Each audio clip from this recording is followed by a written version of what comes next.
क्यों दिया माता पार्वती ने गौ माता को जूठन खाने का श्राप।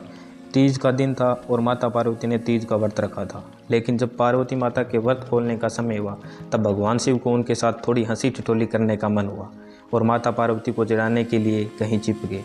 जब माता पार्वती के व्रत खोलने का समय हुआ इसलिए वह भगवान शिव को ढूंढ रहे थे।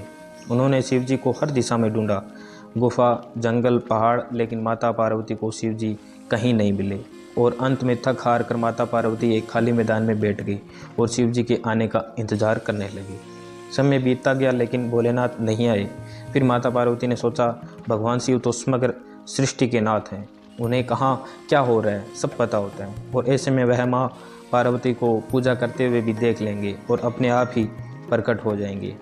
यही सोचकर माता पार्वती ने एक मिट्टी का शिवलिंग बनाया और उसकी पूजा करने लगे। और जैसा कि माता पार्वती ने सोचा था वैसे ही भगवान शिव यह सब कुछ अदृश्य होकर देख रहे थे और मन ही मन मुस्कुरा रहे थे। और जैसे ही माता पार्वती की पूजा संपन्न हुई, शिव जी प्रकट हुए और माता पार्वती को चिढ़ाते हुए बोले, देवी आपने तो अकेले ही पूजा कर ली, आपने मेरी प्रतीक्षा भी नहीं की, ऐसा क्यों? तब माता पार्वती ने कहा, हे प्रभु, मैंने तो आपका बहुत इंतजार किया, लेकिन सूर्यास्त हो चुका था और रात होने वाली थी, इसलिए मैंने शिवलिंग बनाकर पूजा कर ली और अपना व्रत संपन्न किया।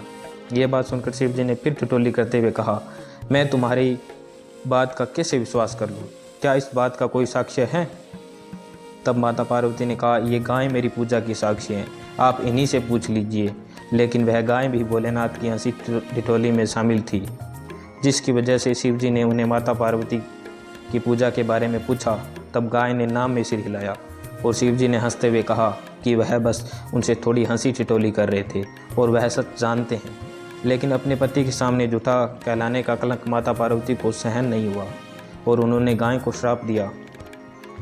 कहा, जिस तरह आज तूने झूठ बोला है उसी तरह अब तुझे जूठन ही खानी होगी।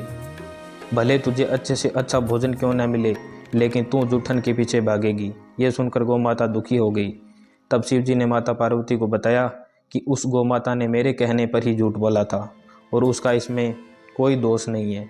ये बात सुनकर माता पार्वती को अपने श्राप पर बहुत दुख हुआ और उन्होंने गौ माता को यह आशीर्वाद दिया कि वह दिव्य जन्म है और उनके सभी गुण जैसे हैं वैसे ही रहेंगे, लेकिन उनके द्वारा दिया गया श्राप अब नहीं टल सकता।